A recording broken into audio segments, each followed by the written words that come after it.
Bismillahirrahmanirrahim. Assalamualaikum warahmatullahi wabarakatuh. Alhamdulillah wassalatu wassalamu ala Rasulillah. La haula wala quwwata illa billah. Alhamdulillah kita bersyukur kepada Allah Subhanahu wa taala bahwasanya Allah Subhanahu wa taala masih memberikan kepada kita nikmat-nikmatnya ya yang banyak, di antaranya kita masih diberikan nikmat iman dan nikmat Islam, dan pada kesempatan malam hari ini insyaallah kita masih diberikan nikmat oleh Allah Subhanahu wa taala, nikmat menuntut ilmu, nikmat belajar untuk mendalami agamanya Allah Subhanahu wa taala melalui perantara guru kita. Insyaallah udah hadir Ustadz Adam di kesempatan kali ini. Kita berharap kepada Allah Subhanahu wa taala bahwasanya kita meniatkan hanya untuk mengharapkan ridha Allah Subhanahu wa taala.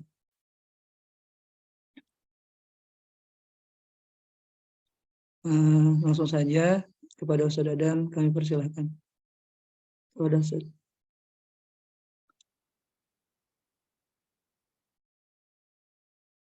Bismillah.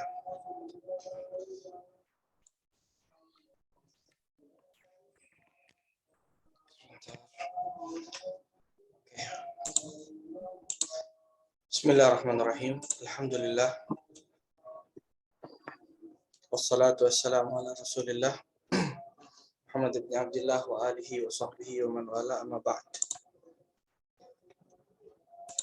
Hamdan li Rabbin khassana bi Muhammadin wa anqadhana min dhulmatin wa dayajiri ila nuri islamin wa nurin wa hikmati wa yumnin wa imanin wa khairi awamiri.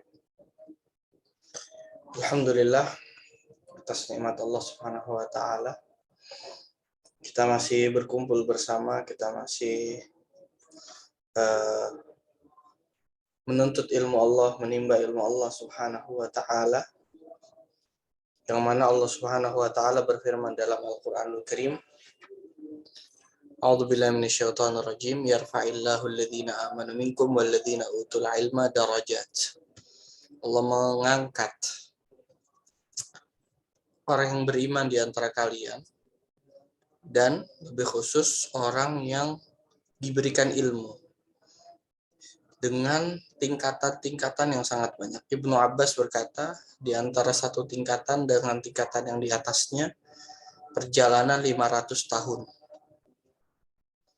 Dan yang diangkat ini adalah orang beriman dan yang memiliki ilmu, bukan satu tingkatan, akan tetapi banyak tingkatan, derajat yang sangat banyak di sisi Allah Subhanahu wa taala.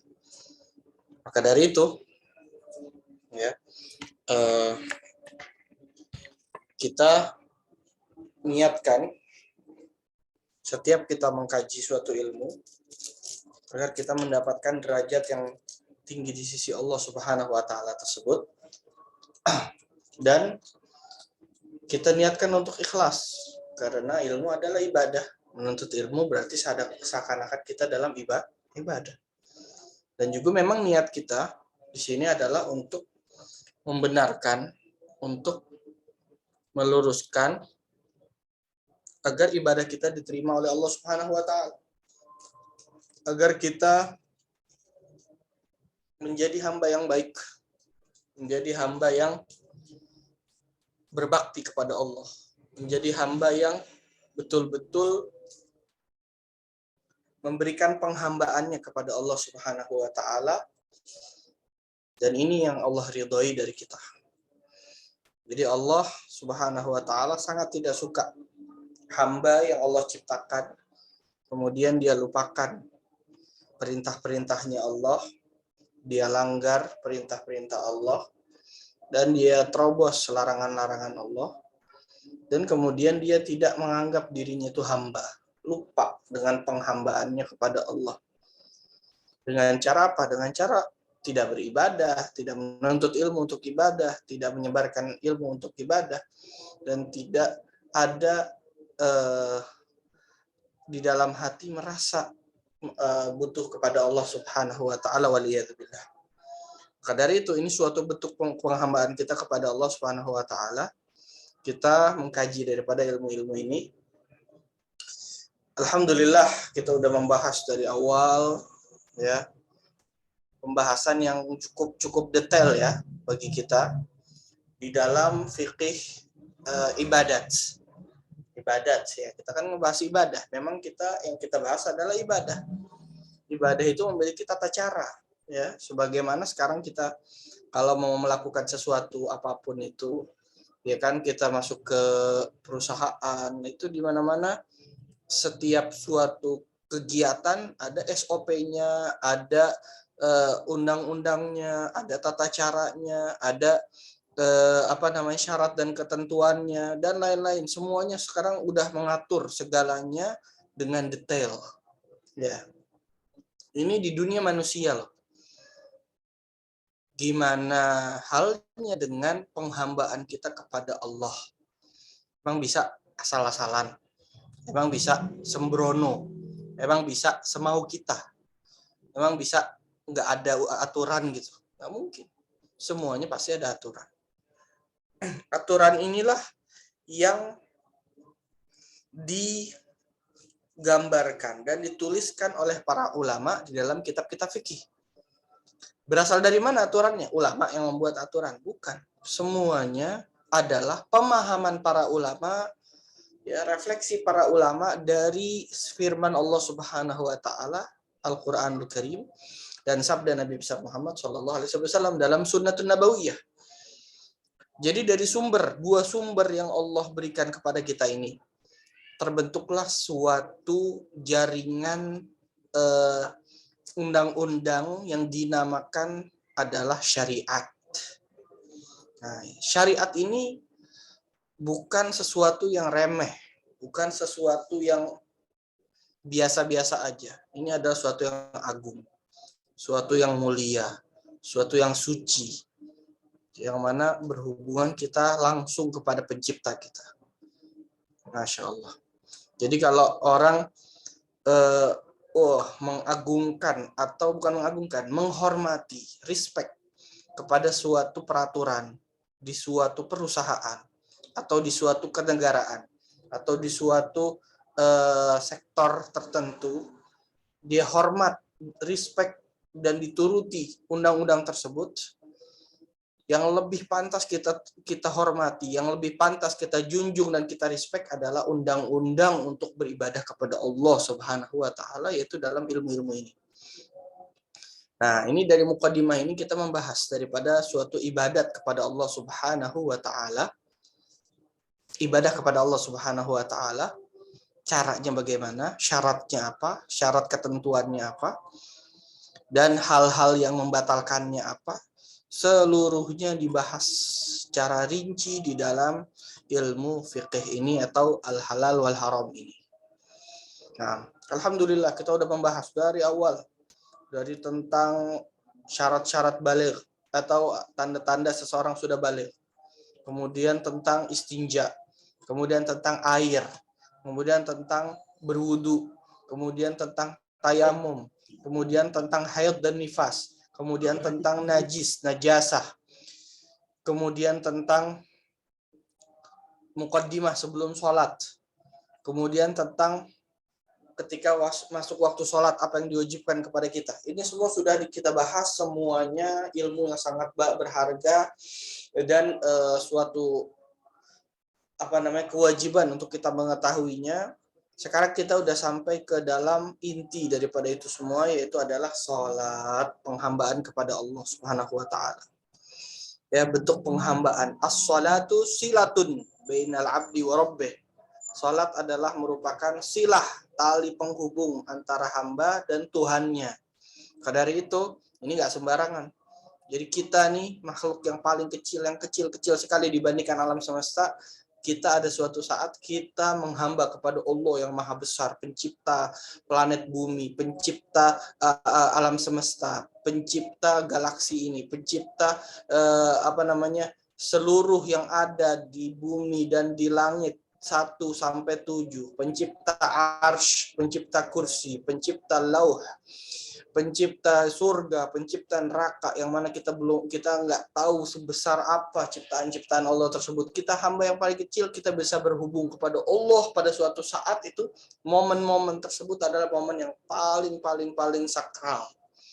yang mana kita harus perhatikan dong syarat-syaratnya. Jangan sampai kita momen yang sakral, kita khusyuk, taunya nggak sah sholatnya. Ya, atau kita melakukan yang membatalkan, atau dan sebagainya. Jadi ini nggak remeh yang kita bahas ini, bukan cuma pembahasan kita masih kecil di TPA atau sekolahan, pembahasan yang banyakkan orang nggak terlalu peduli dengan ini, pembahasan fikih, akhlakul karimah. Nah, bukan itu, bukan. Ini adalah pembahasan yang sangat penting. Ya, wahakadha. Baik, sekarang kita udah membahas ya, dilihat di sini tentang kita udah membahas satu daripada syaratnya sah sholat. Kita udah membahas ada namanya syarat wajib, ada namanya syarat sah. Oke? Baik. Ada syarat wajib dan ada syarat sah. Alhamdulillah, udah 11 orang. Insya Allah kelihatan ya.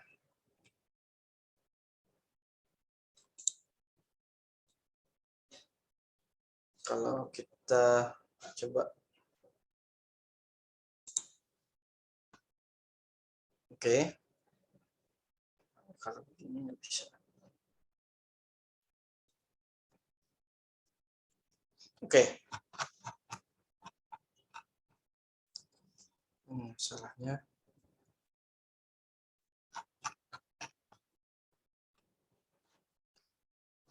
Nah, kita udah membahas syarat sahnya sholat yang ada 8 ini, tapi kita belum merincikan kecuali syarat yang pertama, yaitu toharatul hadatsain, yaitu suci dari 2 hadas, hadas kecil dan hadas besar.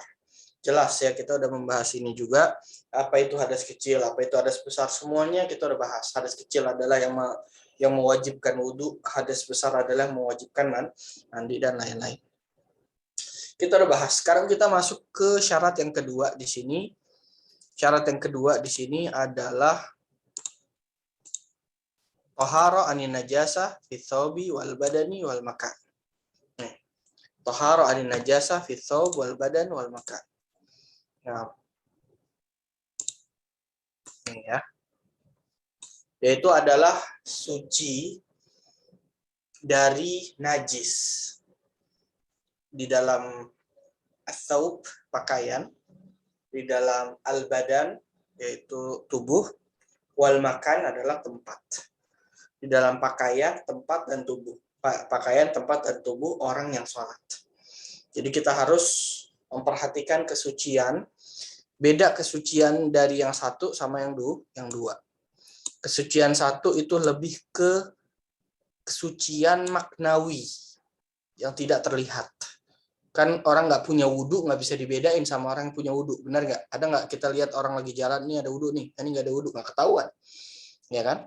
Itu nggak kelihatan maknawi, kesucian maknawi. Tapi di sini adalah kesucian secara hissi, secara fisik, ya, kesucian dari najis, oke? Jadi najis yang kita udah bahas itu panjang lebar, ya. Pembagian najis menjadi 3 itu semuanya tidak boleh ada di 3 tempat dalam sholat kita. Yang pertama adalah di pakaian kita ketika sholat, kedua di fisik badan kita ketika kita sholat, yang ketiga adalah di tempat kita ketika kita sholat. Oke, mari kita membahas secara rinci.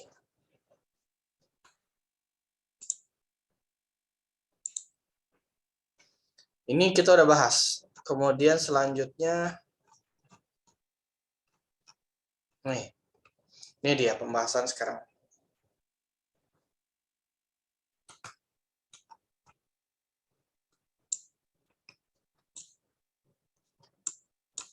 Oke.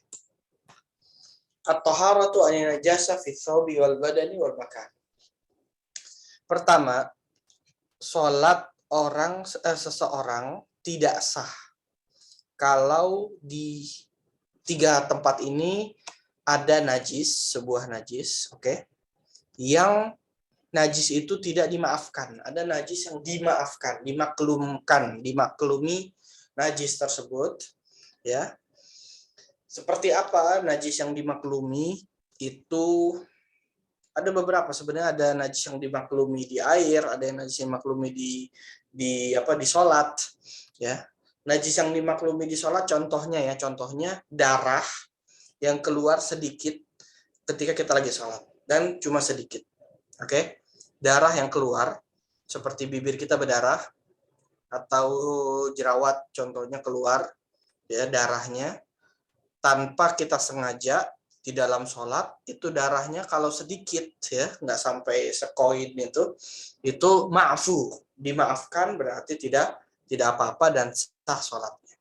Dan banyak lagi contoh-contoh najis yang ma'fu, yang dimaklumi. Tapi kalau najisnya tidak makfu berarti dia tidak dimaklumi, berarti najis yang membatalkan atau tidak menjadikan sholat kita sah. Walaupun orang tersebut tidak paham tentang hukum ini, tentang hukum najis dan lain-lainnya, tetap tidak sah sholatnya, walaupun dia lupa. Dia pakai baju najis, dia lupa pakai baju, tetap sholatnya tidak sah. Bukan seperti yang membatalkan yang lain. Ada beberapa yang membatalkan sholat, kalau dia lupa tidak batal. Kalau dia ingat baru batal, sengaja baru batal. Tapi kalau yang seperti ini ada najis di badan kita, di baju kita, baik orang itu tidak tahu hukum atau orang itu lupa, itu juga membatalkan sholat atau tidak, sholatnya tidak menjadi sah. Nah, sekarang ada suatu keadaan, boleh dicatat. Ya, sebenarnya itu penjelasannya ada di sini, tapi Ana langsung menjelaskan aja. Sebenarnya penjelasannya di sini. Yang paham bahasa Arab bisa paham. Apa maksudnya? Di sini kalau misalnya ada suatu situasi di mana kita nggak bisa menghilangkan najis dan kita harus sholat, waktu mepet, waktu tinggal sedikit lagi, ada najis di badan kita, nggak ada air atau apa, atau ada najis di tubuh kita, nggak ada baju lain atau bagaimana. Oke? Kalau misalnya tidak bisa dihilangkan najis tersebut, ya, tidak ada alternatif lain. Kalau baju tinggal ganti baju, kalau kotor badannya tinggal diusap dan sebagainya, tinggal dibersihkan dan sebagainya, nggak ada alternatif yang lain. Ya, kalau kita dalam situasi seperti hal tersebut, itu apa yang dilakukan? Tetap sholat. Hendaknya kita tetap sholat, namanya hurmatul waqt. Seperti kita tidak menemukan air dan debu, ya, itu juga kita sholat hurmatul waqt untuk menghormati waktu tersebut. Kemudian nanti setelah sudah bisa dibersihkan, kemudian nanti akan diqodho sholatnya. Atau mengulangi kalau masih ada waktunya. Oke? Tapi kalau misalnya di awal waktu nggak bisa dihilangkan, di akhir waktu kemungkinan bisa, ya udah tunggu akhir waktu untuk bisa dihilangkan. Oke? Tapi kalau misalnya waktunya udah mepet, seperti yang Anda bilang tadi, udah di akhir-akhir tinggal 5 menit, nggak bisa dihilangkan najis tersebut, ya udah sholat pada saat itu apa adanya, kemudian nanti diqodho, ya, setelah dihilangkan najis tersebut. Oke. Ya, seperti itu. Ya, contohnya apa ya? Contohnya orang lagi perang, terus bajunya berdarah-darah, terus dikit lagi adzan, dia lagi kabur, udah selesai perangnya ceritanya, dia lagi kabur, nggak ada baju lagi, dia sambil ngumpet mau sholat, gimana caranya? Ya udah sholat bismillah, pakai dengan baju yang berlumuran darah itu, sholatnya sah, kan, tapi nanti wajib diqodho. Ya, wahakadha. Kemudian yang dimaksud pakaian orang yang sholat itu adalah seluruh yang menempel pada orang yang sholat. Itu dinamakan pakaiannya orang sholat harus steril daripada najis. Yang dimaksud pakaian di sini apa? Baju jelas, celana, ya, baik dalaman atau luaran, semuanya itu adalah baju. Oke. Kopiah, iya. Mukena, iya, itu baju. Cincin, iya, cincin juga baju. Jadi baju itu yang segala yang dikenakan. Kacamata, kalau masih pakai kacamata lagi sholat, itu juga termasuk baju. Ya, segala yang menempel di badan, ya. Bahkan apalagi sapu tangan kalau dikantongin itu juga baju. Kaos kaki kalau dipakai itu baju. Ya, pakai sendal atau sendal yang bersih atau sendal kulit atau apa, lagi sholat. Itu juga termasuk baju. Harus steril dari najis seluruhnya. Kacamata harus. Jam tangan harus steril dari najis. Itu semuanya termasuk baju yang dikenakan. Segala yang dikenakan seseorang di waktu sholat itu adalah baju. Syal, pakai syal. Tapi syalnya panjang. Kalau ujungnya ada najis, nggak sah sholat kita. Karena itu masih dianggap baju. Dianggap pakaian. Kita lagi pakai syal, syalnya panjang, di ujungnya ada najis. Nggak sah sholat kita karena terhubung dan menempel najis di baju kita. Sajadah, apakah itu baju? Bukan. Sajadah nanti masuknya ke al-makan. Nah, yang kedua adalah al-badan. Yaitu tubuh kita. Nah, seluruh tubuh kita ya. Dari ujung rambut sampai ujung kaki. Nggak boleh ada najis. Loh, dalam perut kita kan ada najis, ada kotoran. Di dalam tangan kita ada darah. Enggak, cuma bagian zahir daripada tubuh kita. Oke? Kita bawa najis nggak di badan? Bawa. Darah kita najis, ya kan? Nanah kita najis. Ada nanah kalau ada lukanya. Air seni kita najis, kotoran kita di perut najis. Itu semuanya najis. Akan tapi yang dihitung adalah zahir badan. Tapi termasuk zahir badan itu adalah mata. Ini kalau matanya berdarah, dihilangkan dulu baru sholat. Begitu juga termasuk itu adalah mulut, gigi dan sebagainya. Kalau gusinya lagi berdarah, hendaknya dibersihkan dahulu. Giginya lagi berdarah, gusinya lagi berdarah, giginya dibersihkan dahulu. Itu termasuk bagian badan zahir. Tapi udah ke dalam atau di balik kulit, itu sudah tidak zahir lah, tidak zahir lagi. Nah, biasa juga orang ada luka ya, ada luka ditutup di perban. Itu kalau lukanya kelihatan, nah itu najis, harus diganti dulu dong. Ya, harus diganti dulu. Nah, ketika udah diganti, walaupun nanti keluar darah, itu dimaafkan najisnya. Oke? Jadi sebelum sholat nih, perban kita lagi berdarah, oke? Kemudian mau sholat, mau wudu, ya, baik mau tayamum, dan kita udah bahas itu pembahasannya. Yang penting diganti dengan yang bersih, kemudian sholat. Walaupun lagi sholat, sebelum sholat itu keluar lagi darahnya, pendarahannya belum tertutup, itu hukumnya sah. Hukumnya sah sholatnya dan najisnya itu dimaafkan atau dimaklumi, dima'fu. Oke? Wahakata. Tapi yang penting sudah diganti. Baik. Kemudian yang ketiga adalah di sini al-makan.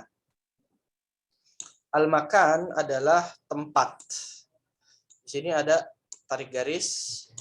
Maksudnya makan adalah tempat, seluruh lokasi tempat yang disentuh oleh orang sholat, baik dengan badannya, dengan anggota badan, dengan tangannya, kakinya, kepalanya, rambutnya, atau yang disentuh oleh pakaiannya. Oke, tadi pakaian banyak tuh, ada syal, ada gamis, ada apa, itu semuanya tuh pakaian tuh. Pakaiannya menyentuh najis, tidak sah sholatnya. Oke. Nah, di sini apakah sejadah masuk ke tempat? Iya, masuk ke tempat, tapi di titik-titik yang mana kita nyentuh. Oke. Tempat-tempat yang kita sentuh.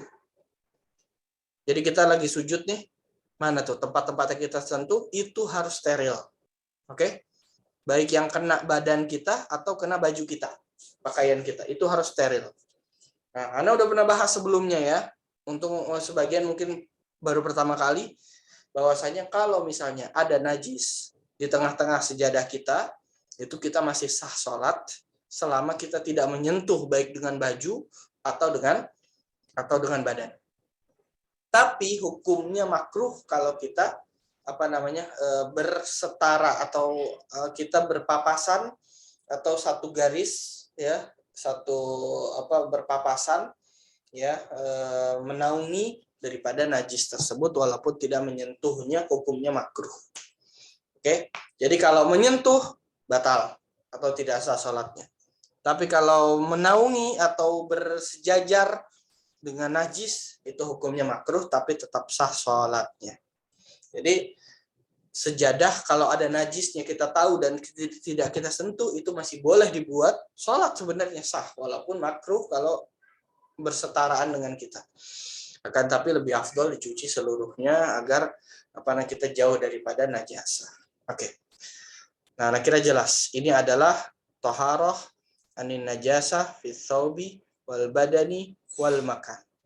Yaitu kesucian dari 3 hal dari najis, yaitu di baju pakaian, di tubuh, dan di tempat sholat. Oke, di tempat sholat. Baik. Sampai di sini, Anda mau beda dari biasanya. Sampai di sini ada yang mau nanya? Sebelum ganti pembahasan ke selanjutnya. Siapa tahu tiap waktu nih kita mungkin banyak yang mau nanya, cuma gara-gara pertanyaannya dibuka di akhir, ya itu jadi lupa atau jadi nggak ingat, jadi teralihkan dengan pembahasan yang lain. Coba sekarang Anda mau dengar, ada yang mau bertanya, silahkan, baik di kolom komentar atau langsung tafadhol, silahkan. Ustaz izin bertanya. Silahkan, tafadholi. Mungkin Ustaz, jika kita punya air sedikit, sebenarnya pembahas, jika kita punya air sedikit Ustaz, untuk orang yang daimul hadas, apakah air yang kita punya itu lebih baik untuk istinja atau untuk wudhu saja Ustaz? Ustaz, jika airnya itu hanya kita cuma punya sedikit gitu Ustaz. Oke, itu dua-duanya sama-sama penting untuk istinja, yang kedua untuk wudhu. Dua-duanya sama-sama penting, sama-sama kewajiban. Karena kalau wudhu aja nggak pakai istinja nggak sah, dan istinja aja nggak pakai wudhu nggak sah. Mana yang didahulukan? Sebenarnya ini berarti airnya itu tidak cukup untuk wudhu. Nah, masalahnya istinja itu kan nggak bisa digantikan dengan tayamum.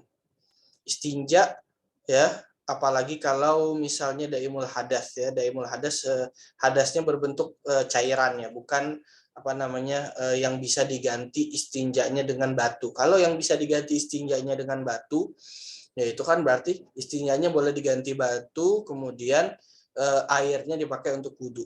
Tapi kalau misalnya istinjanya daimul hadas dan sebagainya, berarti harus pakai air. Berarti mau nggak mau istinjanya harus pakai air, dan kemudian wudhunya dengan tayamum. Gitu ya.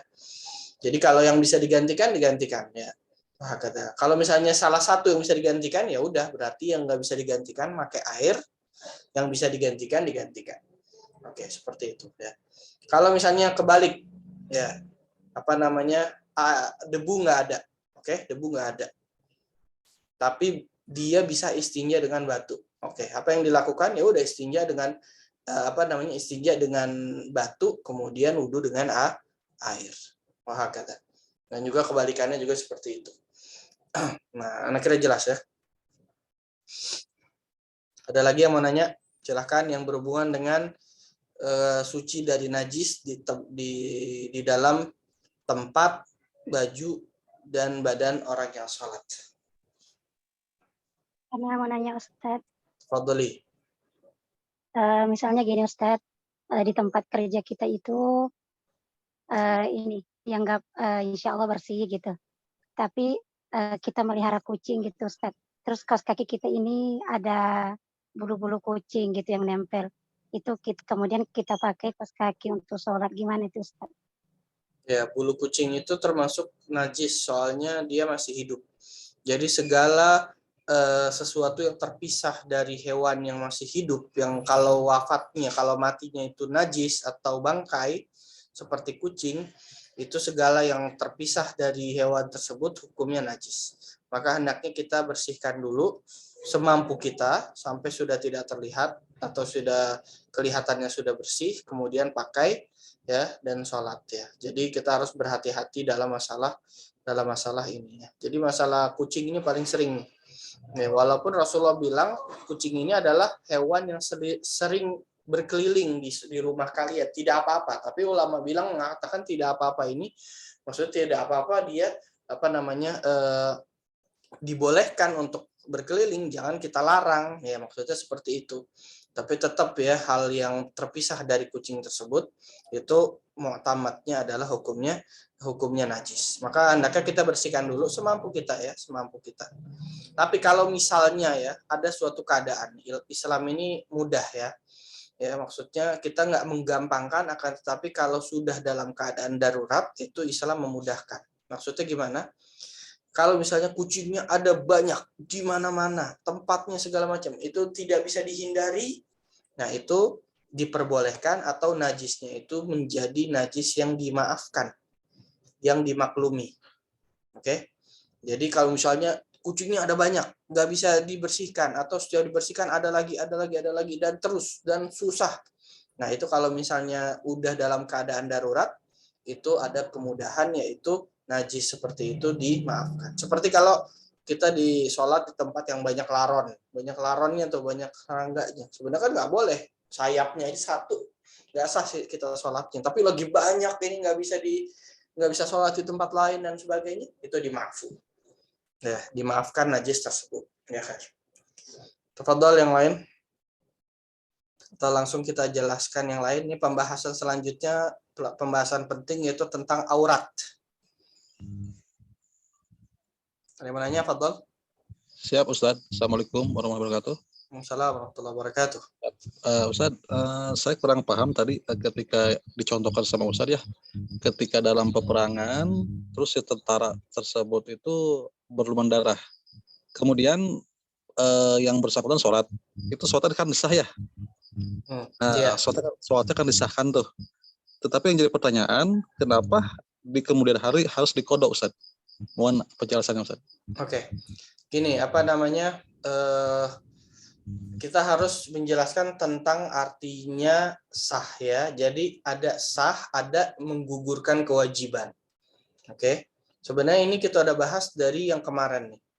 Ada sesuatu yang mana kalau terpenuhi dia sudah wajib. Ada sesuatu hal lain yang mana kalau terpenuhi dia jadi sah.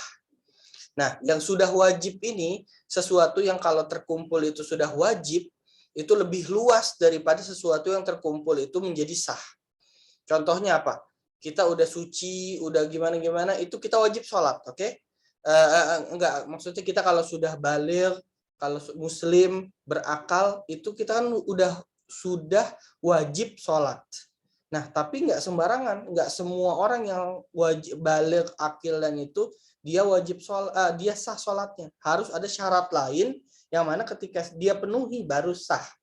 Jadi ada perbedaan antara sah ya dengan kewajiban. Ya, yang tadi dibilang maksudnya itu adalah kewajiban. Maksudnya dia wajib sholat. Sah nggak sholatnya? Ya sah sholatnya, akan tetapi ini tidak menggugurkan kewajiban. Jadi ada beberapa hal, walaupun dia sah, akan tapi tidak menggugurkan kewajiban.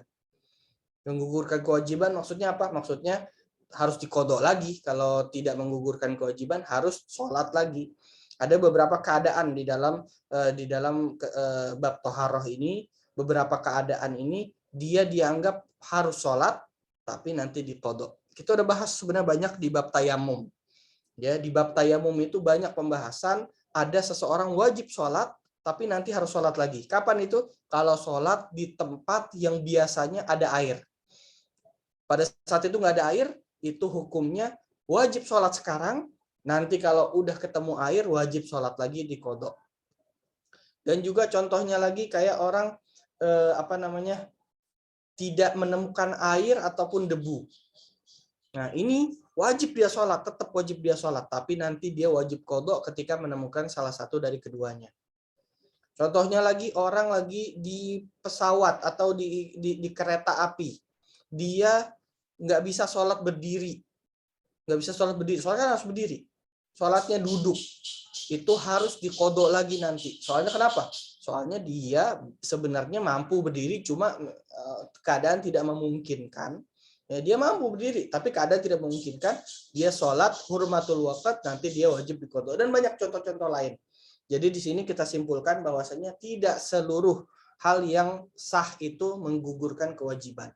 Ada sah yang menggugurkan kewajiban, seperti sholat kita biasa memenuhi syarat.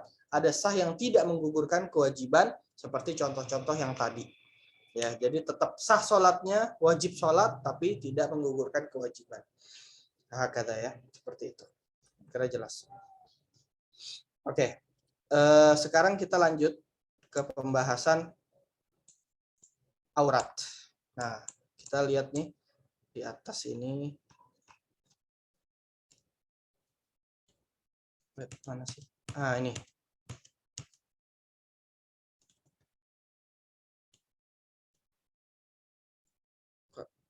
Nah, ini. Syarat sholat. Kemudian syarat nih. Yang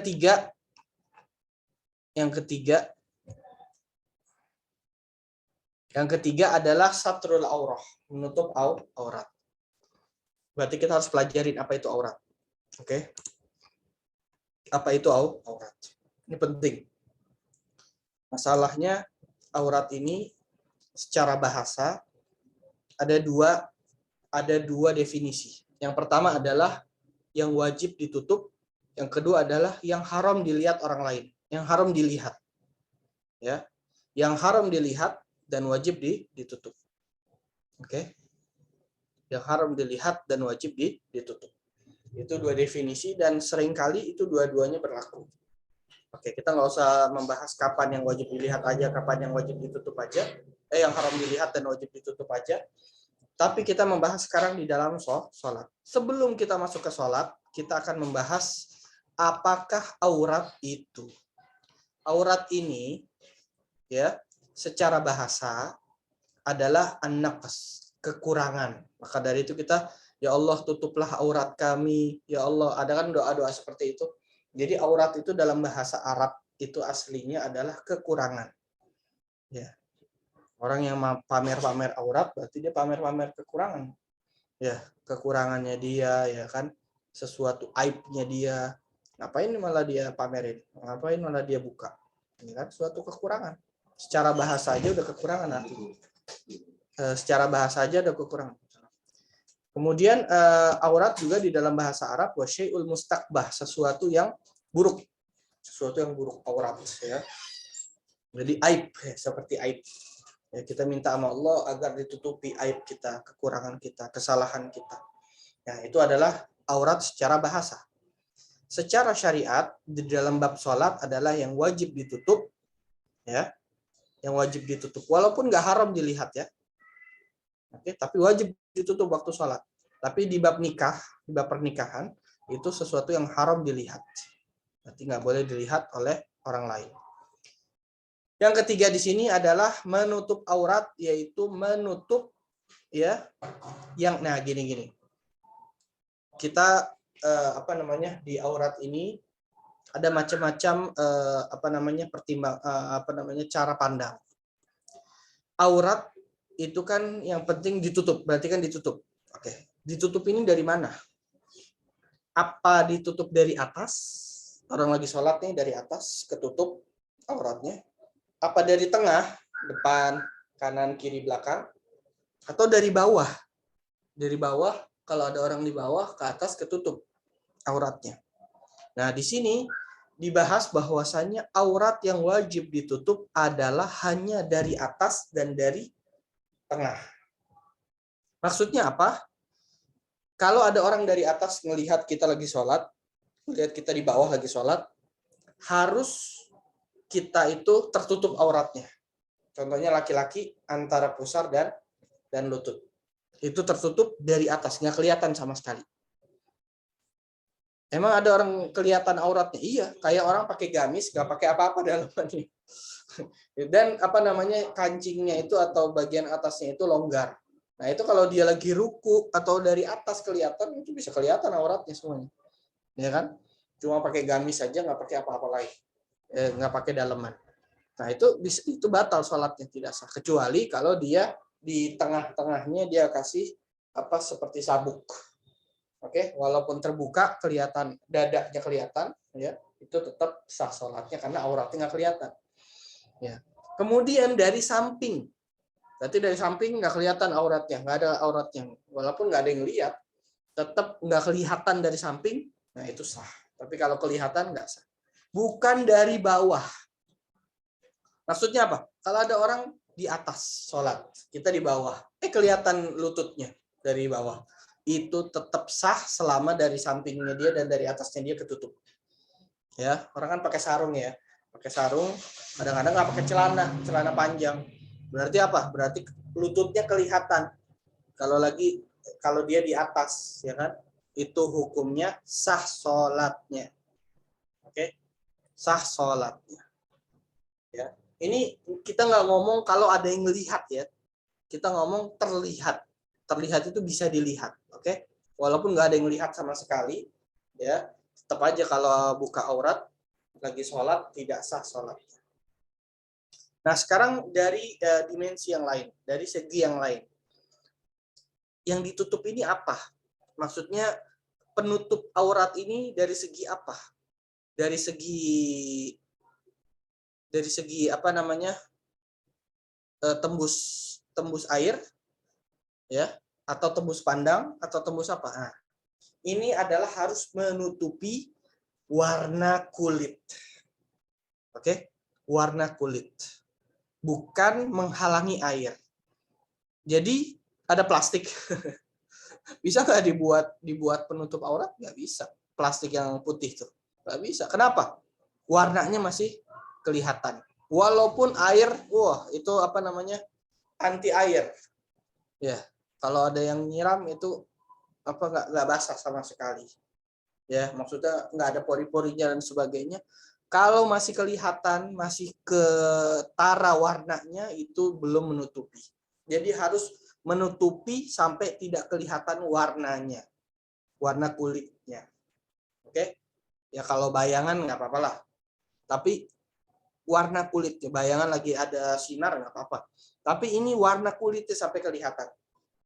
Baik karena pori-porinya besar, itu kain, atau karena memang tembus pandang, itu tidak sah menutup aurat. Ya. Kalau misalnya penutup aurat itu menutup aurat, akan tapi tidak tembus air, ya nggak apa-apa. Yang kita lihat cuma masalah menutup warna aja. Oke, menutup pandangan dan warna itu adalah yang menutup aurat. Jadi kalau misalnya ada kain tipis banget, tapi nutup. Ya kalau misalnya kita siram air itu kena basah semuanya, tembus. Itu tetap sah. Ya, dan itu dinamakan menutup aurat. Dan juga harus berbentuk benda ya. Jadi kalau misalnya, saya mau nutup aurat, gimana caranya? Dia sholatnya di dalam kolam yang penuh tanah. Sholatnya di situ. Di dalam kolam menutup tanah.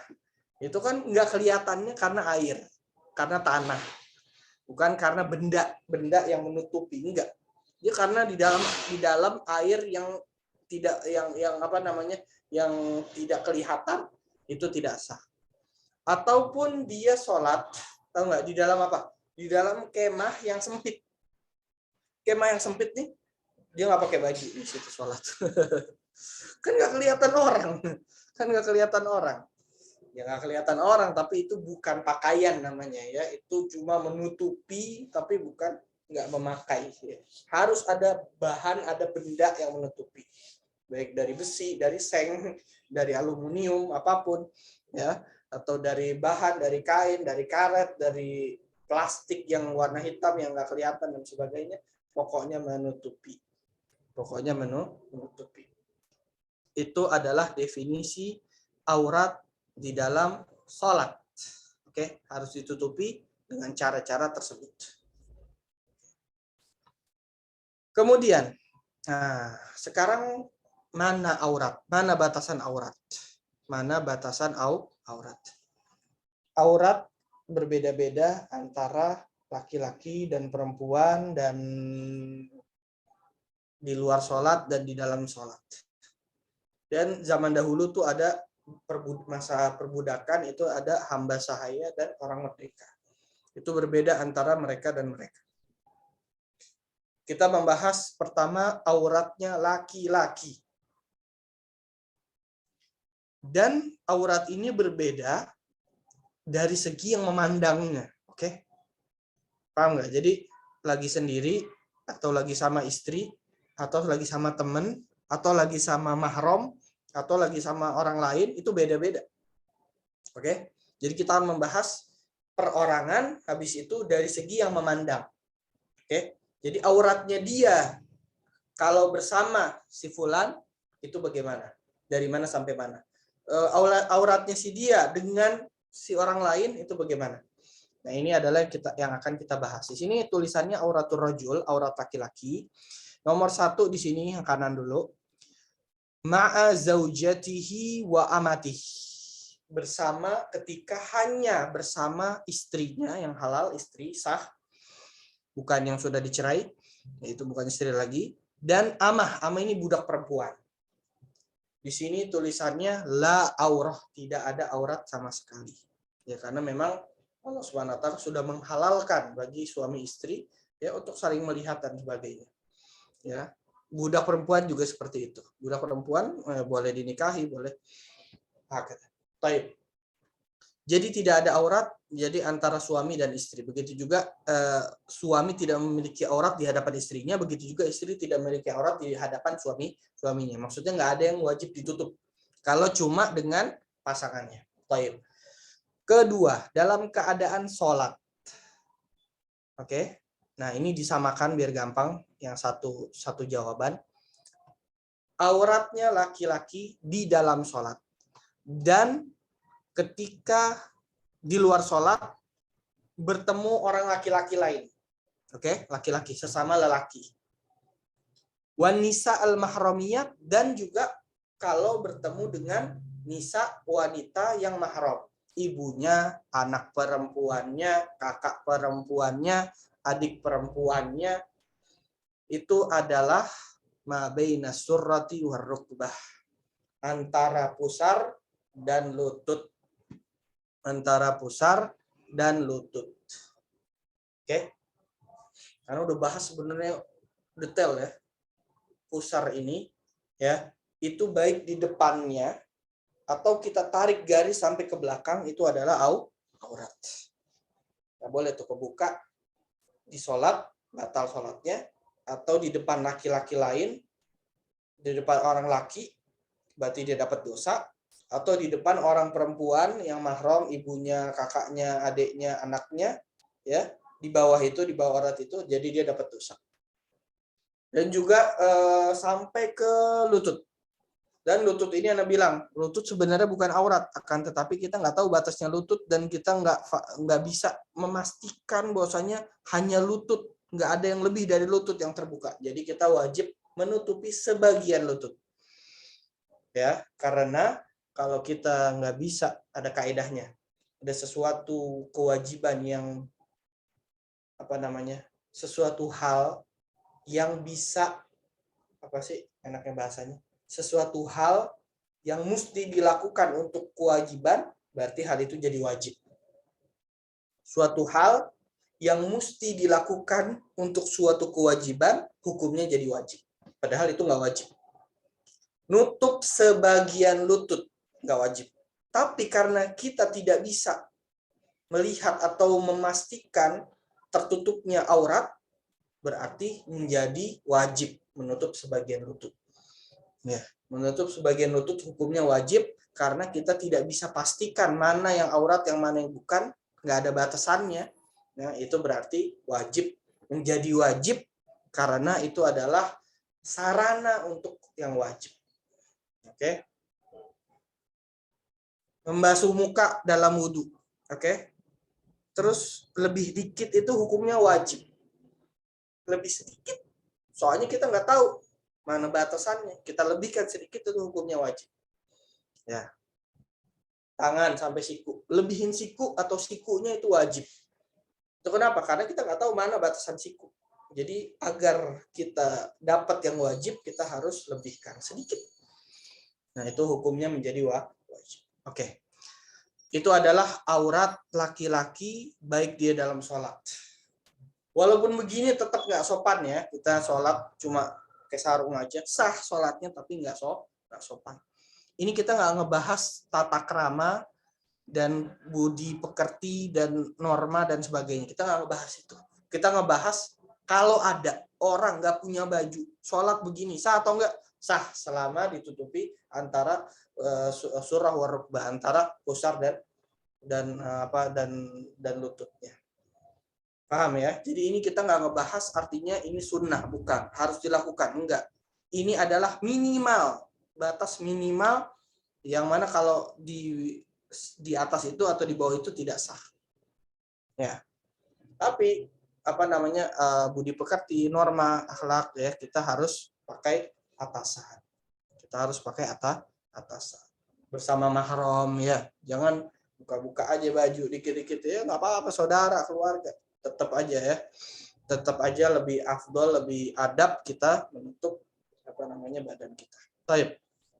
Lanjut. Nah, sekarang kalau misalnya di hadapan kita atau di sekeliling kita ada nisaul ajnabiyat, yaitu wanita yang bukan mahram. Nah, ayo loh. Kok beda? Bukannya sama. Kita boleh buka apa namanya? antara pusar dan lutut. Nah, di sini disebutkan bahwasannya sebenarnya auratnya laki-laki di hadapan wanita yang bukan muhrim itu adalah seluruh tubuhnya, bahkan muka. Loh. Berarti kita harus pakai cadar. Harus pakai hijab. Enggak.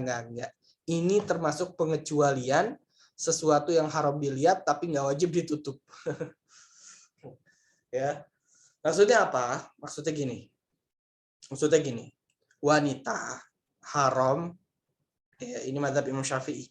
Wanita yang bukan muhrim itu haram ngeliatin laki-laki ya dari ujung kepala sampai kaki dengan dengan memperhatikan bentuk tubuh. Itu hukumnya haram. Oke. Laki-lakinya ya nggak apa-apa, maksudnya dia pakai sewajarnya, maksudnya pakai dengan sopan, setelah itu dia nggak dosa. Ya, paham nggak? Jadi ini masalahnya dia yang melihatnya, bukan dia yang memakainya. Paham nggak? Walaupun kita bilang aurat, akan tapi ini lebih ke masalah nggak boleh dilihat daripada wajib ditutup. Jadi laki-laki biasa aja, santai, ya, pakai seperti biasa, ya, nggak usah biasa aja. Akan tetapi masalahnya wanitanya itu, wanita yang non muhrimnya jangan melihat dengan maksud untuk memperhatikan bentuk tubuh laki-laki yang di depannya. Tapi kalau untuk secara umum melihat laki-laki aja, ngelihat aja lagi jual beli atau lagi jalan, itu nggak dosa. Oke? Tapi kalau memperhatikan, ya melihat seluruhnya tubuhnya, itu di mazhab Syafi'i itu hukumnya itu adalah aurat. Itu adalah aurat. Nah, ini jarang ada yang tahu ya. Ya kan, jarang ada yang tahu. Oh, kok berarti kita aurat kita seluruhnya dong. Kita harus kabur dong dari orang perempuan. Enggak juga. Ya, enggak juga. Enggak seperti itu ya. Ya, enggak seperti itu. Ini dalam beberapa keadaan. Anda tadi baca sedikit tentang hukum ini. Itu diambil dari hadis Nabi Muhammad SAW. Pada suatu hari Rasulullah masuk dengan dua istrinya, atau Rasulullah dengan dua istrinya ada di dalam satu ruangan, atau mereka berdua masuk ke dalam suatu ruangan yang mana di dalam situ ada Abdullah bin Ummi Maktum. Abdullah bin Ummi Maktum ini adalah muadzin Rasulullah SAW tapi buta. Oke. Kemudian mereka, istri Rasulullah SAW, melihat ada orang buta, biasa aja. Nggak ditutup wajahnya dan sebagainya. Rasulullah bilang, kalian ngapain di sini? Kalian nggak tutup muka?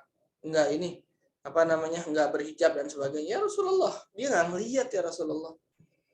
Rasulullah menjawab, afa'am yawani antuma, apakah kalian berdua buta? Maksudnya apa? Kalian berdua, masalahnya bukan dia yang lihatnya sekarang. Kalian melihat dia. Kalian memperhatikan dia. Kalian berdua ngeliatin dia sekarang, ya, dengan bebas-bebasnya, soalnya dia nggak ngeliat. Nah, itu nggak boleh. Rasulullah ngasih tahu begitu. Nah, ini Imam Syafi'i mengambil daripada hadis ini bahwasanya perempuan nggak boleh sembarangan juga, nggak semena-mena juga ngelihat laki-laki. Ada batasannya. Oke. Kemudian yang terakhir, aurat laki-laki kalau dia lagi di kamar sendirian. Boleh nggak orang di kamar sendirian telanjang? Boleh nggak? Wah, itu privasi ana lah. Itu kebebasan ana lah. Oke. Iya benar, kebebasan ente. Tapi kita lihat syariat mengatur kita sampai mana.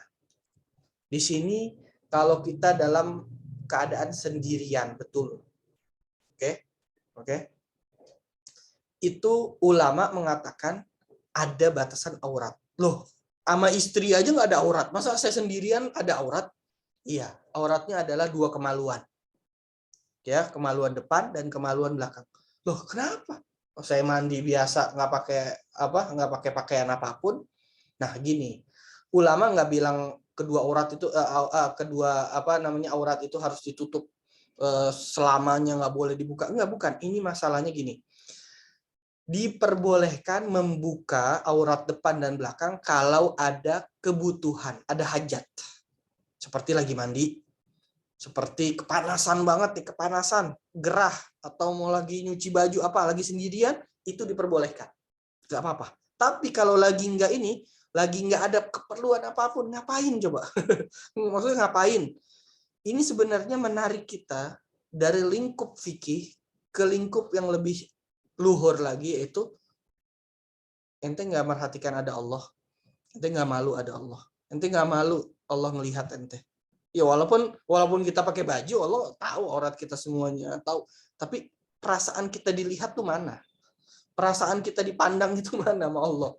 Nah itu dia, paham nggak? Jadi intinya dari situ sebenarnya, intinya dari situ. Walaupun ulama bilang iya tutup, tapi kalau ada hajat, walaupun hajat yang mubah, boleh buka. Hajat yang mubah kayak apa tadi? Tadi Anda bilang lagi nyuci baju di kamar mandi. Ya udah, nggak apa-apa.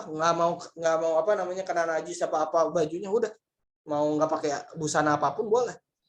Atau lagi lagi kepanasan, lagi di sauna, nggak ada dia sendirian nih, nggak ada orang lain ya.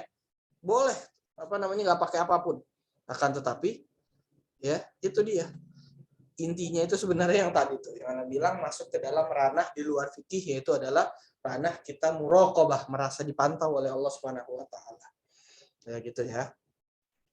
Ala kulli hal ya, itu aurat laki-laki. Ya, soalnya ada yang bilang, wah nggak masuk akal banget, masa sendirian auratnya lebih banyak daripada sama istri. Harusnya kan tambah dikit orangnya, itu kan tambah leluasa kan? Ya enggak juga. Maksudnya kita perhatikan hal-hal tersebut ya, perhatikan hal-hal tersebut. Oke. Auratul rajul ini laki-laki. Kemudian selanjutnya auratul hurrah. Nah, ini aurat wanita. Ini cukup nggak waktunya nih? Baik, Ana ringkas, mungkin besok-besok kalau kurang penjelasannya Ana ulangi lagi di pertemuan selanjutnya insyaallah. Di sini auratul hurrah. Auratul hurrah. Hurrah ini adalah perempuan yang merdeka. Soalnya apa? Nanti ada auratul amah. Amah itu adalah budak perempuan. Beda dengan auratul hurrah. Hurrah ini adalah para wanita zaman sekarang ya, maksudnya yang bukan yang merdeka, bukan budak sahaya, hamba sahaya. Nah, itu kita lihat dari beberapa prospek. Yang pertama, di depan, harusnya ini nomor 1 nih, tapi mungkin biar pas ya tempatnya. Jadi nggak ngurut kayak tadi. Di hadapan laki-laki yang muhrim. Ada ayahnya, ada kakaknya yang laki, ada adiknya yang laki, ada anak laki-lakinya. Oke? Itu adalah muhrim. Itu sama dengan ketika di hadapan wanita lain. Oke, wanita, sama-sama perempuan. Dan juga ini auratnya sama ketika dia sendirian. Tadi sendirian kalau laki-laki cuma aurat depan dan belakang. Ini sama dengan sendirian. Yang perempuan nih. Dan ini nggak usah dibahas yang terakhir, soalnya ini ngebahas tentang perbudakan. Oke, 3 hal ini. Di hadapan mahramnya laki-laki atau di hadapan wanita, ya wanita nggak ada mahram, nggak mahram, semua sama. Dan di hadapan di hadapan sendirian. Auratnya adalah antara pusar dan lutut. Loh, boleh emang di depan ayahnya kelihatan dadanya dan sebagainya. Kita nggak bilang adab, kita bilang kewajiban. Kewajiban. Kalau dibuka haram kalau dibuka haram dapat dosa. Tapi adab dan norma yang sangat dijunjung tinggi dalam Islam, ya jelas lah. ditutup ya, dadanya semuanya yang yang menimbulkan aurat ditutup di depan mahramnya. Walaupun saudara, walaupun anak yang dulu disusuin, sekarang udah agak besar, ya udah balik dan sebagainya, ya adabnya ditutup, ditutup. Wahakata. Ya, tapi kalau antara lutut dan pusar itu wajib dan haram dibuka. Sesama wanita lain, ya adabnya ditutup. Oke, adabnya ditutup. Ya, wahakata. Tapi kewajibannya antara surah warukbah, antara pusar dan lutut. Itu kewajibannya. Nah, sekarang di hadapan suaminya tidak ada aurat sama sekali. Seperti kita jelaskan tadi, tidak ada aurat sama sekali. Di dalam sholat, seorang wanita merdeka di hadapan sholat itu seluruhnya tubuh harus ditutup kecuali muka dan telapak tangan. Ana udah jelaskan ya masalah aurat nih. Muka itu yang sampai sekarang masih belum paham, leher itu bukan muka. Jadi bawahnya dagu itu hendaknya ditutup. Leher itu bukan muka. Jadi leher itu udah termasuk aurat. Jadi hendaknya kita perhatikan sampai dagu ya, kalau bisa ditutup. Dagu nggak wajib, tapi sampai dagu ditutup itu adalah bentuk kehati-hatian kita untuk agar tidak terbuka aurat. Dan juga ketika ngangkat kedua tangan kayak begini. Kalau ininya kelihatan, ini adalah aurat, bisa batal sholatnya. Hendaknya gimana? Ima dipanjangkan. Nggak apa-apa ditutup, nggak apa-apa. Saya bilang harus terbuka. Ya, dipanjangkan sampai tertutup atau kelihatan ininya aja. Ya, sebagian. Yang penting ininya ketutup. Ini adalah aurat. Dan juga bahkan kedua telapak kaki. Masih ada nggak ya orang yang sholatnya kalau sujud, perempuan sholatnya kalau sujud kelihatan kakinya? Batal sholatnya. Ya. Jadi pengecualiannya dalam sholat hanya wajah batasannya, telinga itu dari luar dari wajah, dan telapak tangan depan saja. Ya, atau telapak tangan depan. Selain itu adalah aurat. Nah, di luar sholat, entar dulu, anak akhirkan ini soalnya ada pembahasan agak tafsil sedikit, agak detail sedikit. Setelah itu ada perbedaan antara wanita aurat dengan wanita yang lain. Lagi ketemu tuh tadi kan antara surah warukbah, bener kan? Nah, sekarang ada di depan dia adalah wanita kafir, non muslim. Ya, wanita ya, bukan laki-laki.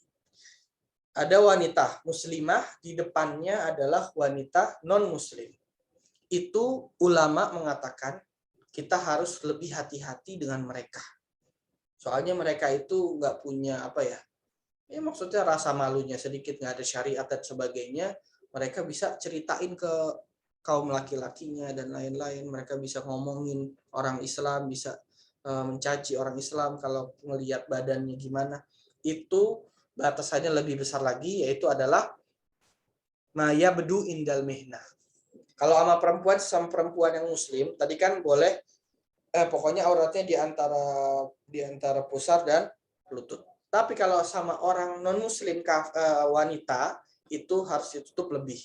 Apa itu auratnya? Yaitu boleh selain yang biasanya terlihat. Boleh yang biasanya terlihat ketika bekerja.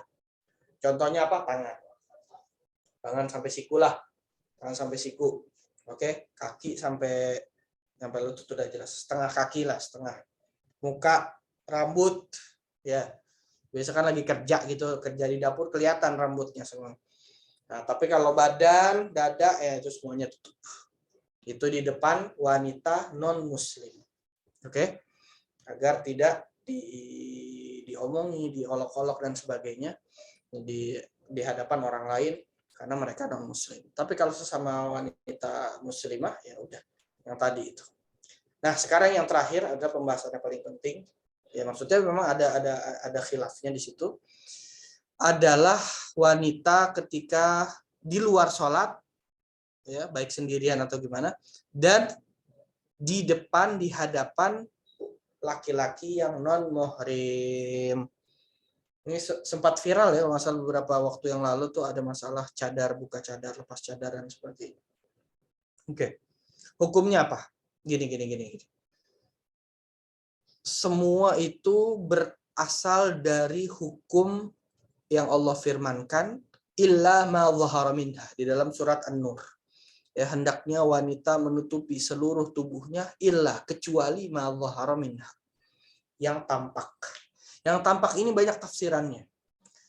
Dan banyak di antara para sahabat itu mengatakan yang tampak itu bukan muka dan tangan. Sebenarnya apa? Yang tampak itu adalah ya bentuk tubuh. Bentuk tubuh maksudnya dia panjang, dia tinggi atau pendek, dia gemuk atau kurus. Itu maksudnya yang tampak.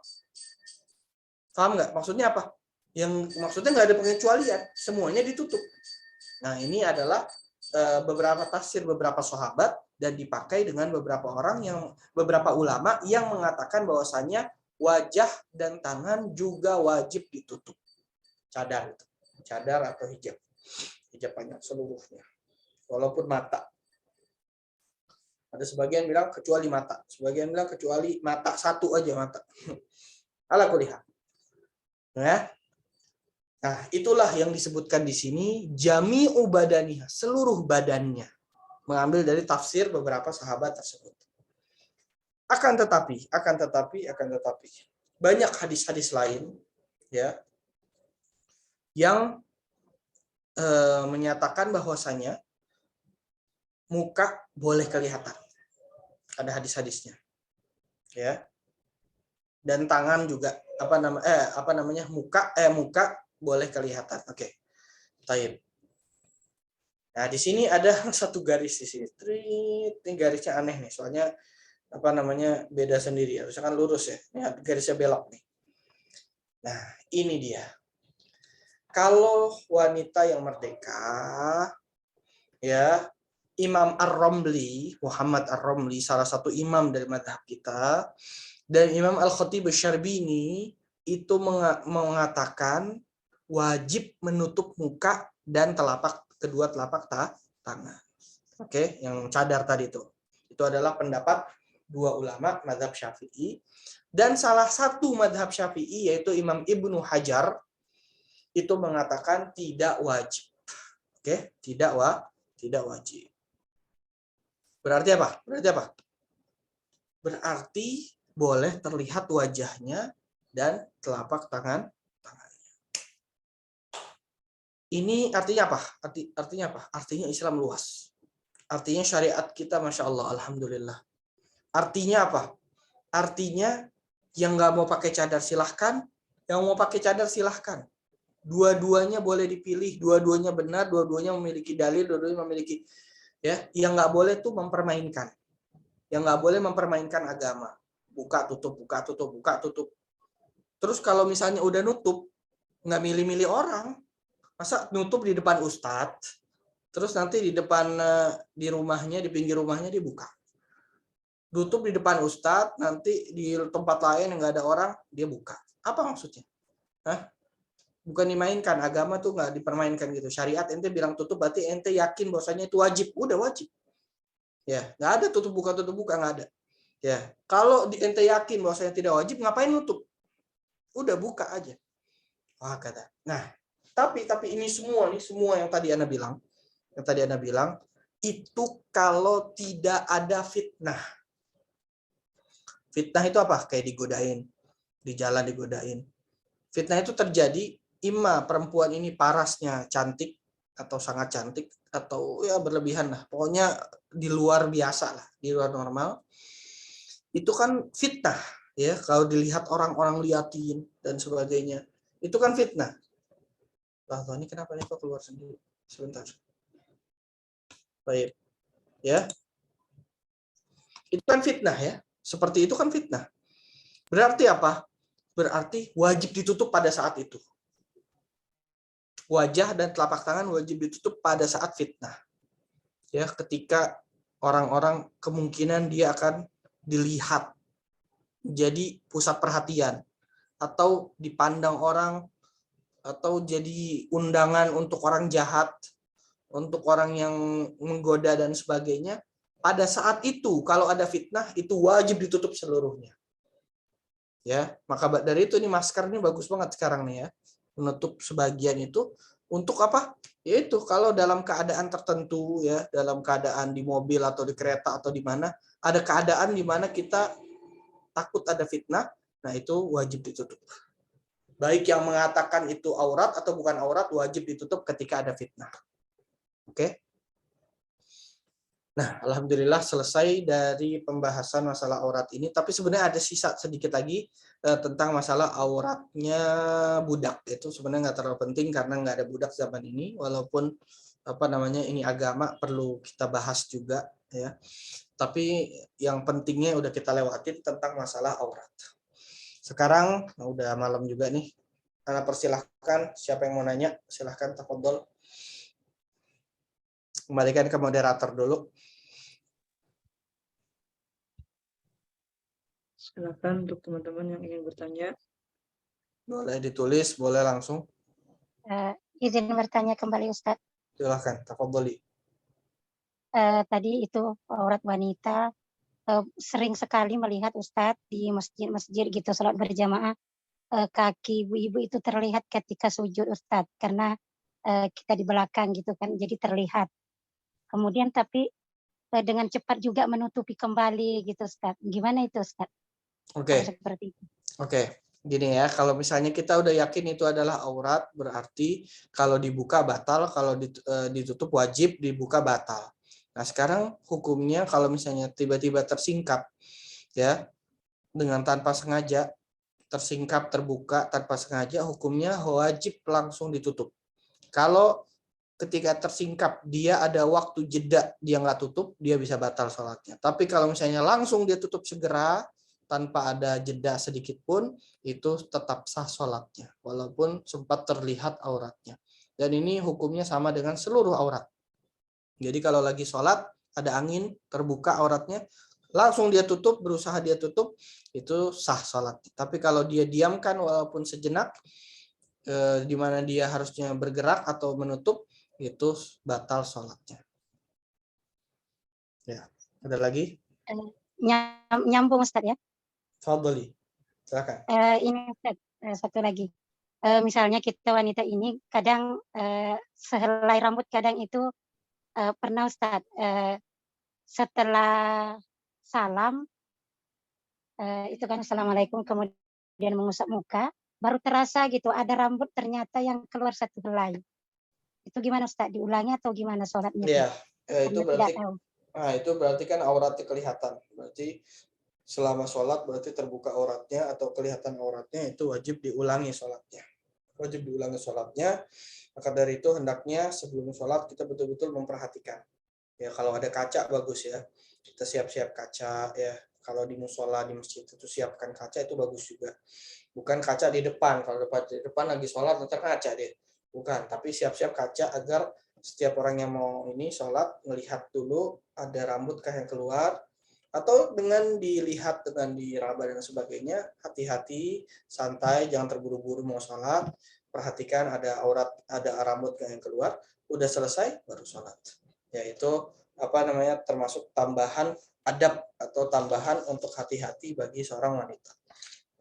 Kemudian kalau misalnya yakin dia sholat tadi rambutnya kelihatan, berarti wajib diulang. Tapi kalau misalnya udah lama, tadi saya sholat rambut kelihatan nggak ya? Nggak, udah lama nih. Nah, ada kemungkinan enggak, ada kemungkinan iya. Itu kelas nggak usah diulang. Soalnya nggak yakin. Kalau yakin aja baru diulang. Kira jelas. Fadhol, ada lagi yang lain? Ustadz, Ana mau bertanya. Fadhol, silahkan. Kan kebetulan Ana itu kerja di sekolah. Nah, di sekolah itu qadarullahnya cuma ada 2 WC Ustadz, dan WC-nya itu digabung antara ikhwan dan akhwat. Oke. Jadi suatu keadaan misalnya Ana wudhu, terus setelah wudhu tuh Ana keluar posisinya belum pakai kaos kaki, dan ikhwan tuh kan ada di luar gitu Ustadz gitu. Jadi itu gimana Ustadz? Karena untuk pakai kaos kaki di dalam nggak mungkin kan, karena basah juga gitu. Oke. Ya, sebenarnya itu perlu dikasih solusi lagi dari segi tempatnya. Baik itu dikasih apa namanya, dari pintu kamar mandi 1 dan keduanya itu dikasih penghalang atau dikasih satir atau dikasih apa. Ya, itu kita usaha sedikit ya, agak usaha sedikit dari segi itu. Dan ini belum masuk ke batas darurat yang diperbolehkan. Walaupun apa namanya, pandangan pertama itu kelihatan walaupun kita cepat-cepat itu nggak apa-apa, akan tapi lebih bagus kita benarkan dari segi itunya, dari segi apa namanya, gimana caranya. Kalau misalnya mau dibuat apa namanya, tempatnya itu agak luas dan bagaimana, agak dipisah dan bagaimana, bisa lakukan. Kalau nggak bisa dengan apa namanya pemisah, lakukan.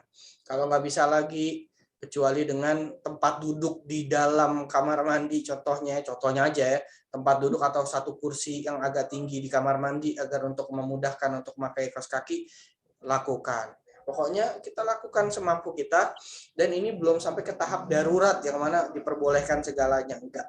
Ya, darurat itu lebih sempit daripada ini, bukan, ini masih bisa difikirkan apa namanya solusinya, dan ini tetap aurat dan tetap haram dibuka dan tetap haram dilihat, diusahakan semaksimal mungkin untuk dicarikan jalan keluarnya. Ya, jadi kalau kita sedikit dengan situasi yang begini aja menyerah, ya kita nggak ada perjuangan ya kan dalam apa menegakkan syariat, dalam menjaga aurat dan sebagainya. Kira jelas. Baik, syukur Ustaz. Afwan. Silakan ingin bertanya lagi. Ada lagi yang ingin bertanya? Baik Ustadz, izin bertanya. Silakan. Ustadz gini, saya memiliki anak tiri ya. Anak tiri ini mungkin udah sekitar usia 18 tahun. Nah yang saya ingin tanyakan, apakah saya sama anak saya itu batal wudhu apa enggak ya Ustadz ya? Mungkin itu Ustadz. Anak tiri berarti sekarang apa namanya, dari istri yang sekarang berarti ya? Betul Ustadz, betul. Oke, itu namanya robibah. Robibah ini menjadi mahram ketika kita sudah menikahi ibunya.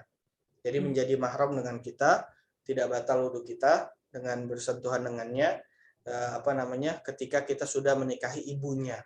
Ya. Dan syaratnya juga bukan hanya akad, tapi sudah berkeluarga, sudah berhubungan. Ya. Kalau sudah berhubungan, jadi mahram anaknya. Tapi kalau belum berhubungan itu masih belum mahram. Masih bisa kita ceraikan istrinya, kemudian kita nikahin anaknya, masih bisa. Tapi kalau sudah berhubungan, sudah menikah, akad dan berhubungan, itu anaknya sudah jadi mahram dan ibunya sudah sah jadi istri dan sebagainya. Baik Ustadz, terima kasih. Mungkin satu lagi boleh Ustadz? Boleh, silakan. Nah, cukup singkat sih, yang ingin saya tanyakan juga ini namanya minuman. Untuk kopi, teh, sirup, apakah bisa membatalkan wudhu apa enggak ya seperti itu? Karena ada sebagian dari yang membatalkan gitu Ustadz. Oh, enggak sih, enggak batal wudhu kan.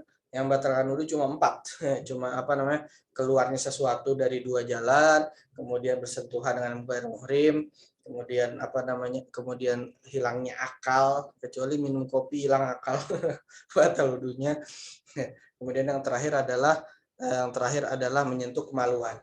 Itu aja. Selain itu nggak ada yang batal. Ya. Walaupun keluar darah dari hidung nggak batal wudhu. Walaupun sunnah wudhu, tapi nggak batal wudhunya. Walaupun dia terluka darah di mana-mana, itu tinggal bersihin aja, wudhunya nggak batal. Walaupun dia muntah, nggak batal ya. Nggak ada yang batal, itu dari yang disebutkan. Apalagi minum kopi sama teh. Wah, nanti nggak laku kopi orang. Habis antara maghrib dan isya, orang nggak ada yang minum kopi ntar. Ya kan? Ada lagi, tafadhol. Mohon maaf, Ustadz, saya ingin bertanya. Silakan, tafadholi. Ini nyambung sama yang tadi, itu kalau misal habis minum minuman yang berasa ya ada rasanya, itu perlu kumur-kumur lagi apa enggak Ustadz? Ya, itu demi untuk tidak masuk satu zat yang dari luar ke dalam tenggorokan atau ke dalam tubuh waktu sholat. Ya, jadi untuk menjaga-jaga agar tidak ada yang tertelan lagi, ya, baik kopi atau teh atau air atau bahkan makanan dan sebagainya, disunahkan untuk berkumur-kumur membersihkan mulut, tapi tidak wajib. Ya, soalnya itu cuma agar mencegah tidak tertelan. Soalnya kalau tertelan sesuatu itu batal dalam sholat. Kita akan bahas yang akan membatalkan sholat, itu ada nanti pembahasannya. Tapi kalau kita menelan ya sesuatu itu batal dalam sholat. Maka dari itu sunnahnya kita berkumur-kumur atau minum air putih, nggak harus kumur, minum air putih aja ya, sambil kumur-kumur sedikit, nggak harus dilepehin, nggak, pokoknya minum air putih udah selesai. Itu sudah sudah menjalankan sunnah berhati-hati agar tidak batal sholatnya. Ada lagi yang lain? Syukran Ustadz. Afwan. Nah, ini penting banget ya sekarang masalah aurat itu penting ya, masalah aurat itu penting. Banyak orang kenapa sih ini Islam kayak ribet banget ngatur, ini nggak boleh ngelihat ini, nggak boleh ngelihat itu. Sebenarnya ini masalah sangat-sangat berhubungan dengan moral kita, berhubungan dengan moral. Orang kalau nggak ada moral, kita lihat ya udah kayak binatang. Dan juga untuk menjaga hati kita biar kita nggak maksiat di mana-mana tuh orang. Kenapa banyak orang maksiat di mana-mana? Karena kelihatan di mana-mana, karena fitnahnya di mana-mana, itu semuanya ya. Gimana enggak, itu gara-gara ditutup orang malah jadi lebih tertarik. Nah, ini perkataan propaganda yang sangat salah ya. Emangnya di barat sana orang yang buka aurat semau-maunya udah nggak ada syahwat lagi ya? Emang nggak ada syahwat lagi, orang udah terbuka begitu, udah biasa. Nah, malah mereka udah kebablasan dalam masalah itu. Jadi itu salah, propaganda atau syubhat yang mengatakan tambah ditutup orang malah tambah tertarik. Itu entenya yang yang dijerumusi setan karena sering melihat aurat. Ya, enggak seperti itu. Kita menutup agar mencegah. Agar meminimalisir maksiat yang ada, meminimalisir kejahatan yang ada, dan juga engkau wahai para wanita kalau lebih tertutup lebih terhormat, lebih tertutup lebih disegani, lebih tertutup itu bahkan lebih berharga, ya kan? Ya banyaklah cerita-cerita yang gitu. Ya makanan kalau dibuka di jalanan siapa yang makan? Kalau ketutup masih enak. Kalau dibuka di jalanan mana ada yang mau, ya kan? Wah, kata ala kulihal. Ya, ala kulihal masalah-masalah ini penting, ini menyangkut paut dengan moral kita dan menyangkut paut juga dengan kebersihan hati kita dalam sholat dan sebagainya. Ini masalah aurat. Ada lagi yang mau nanya? Insyaallah. Kelas. Kalau tidak ada, tafadhol Ustaz Rahmanda. Baik, langsung saja kita cukupkan. Jazakallah khairan katsiran kepada Ustaz Adam yang telah memberikan kepada kita ilmu yang semoga dengan ilmu ini bermanfaat untuk kita ke depannya. Amin Allahumma amin. Amin. Kita cukupkan kajian kali ini dengan mengucap hamdalah, alhamdulillah.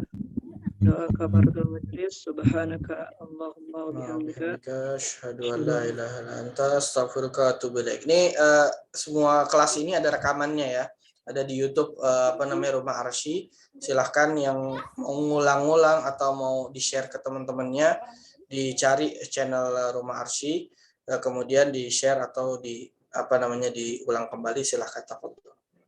Wassalamualaikum warahmatullahi wabarakatuh. Waalaikumsalam warahmatullahi wabarakatuh. Syukran Ustaz. Ustaz Ramdan.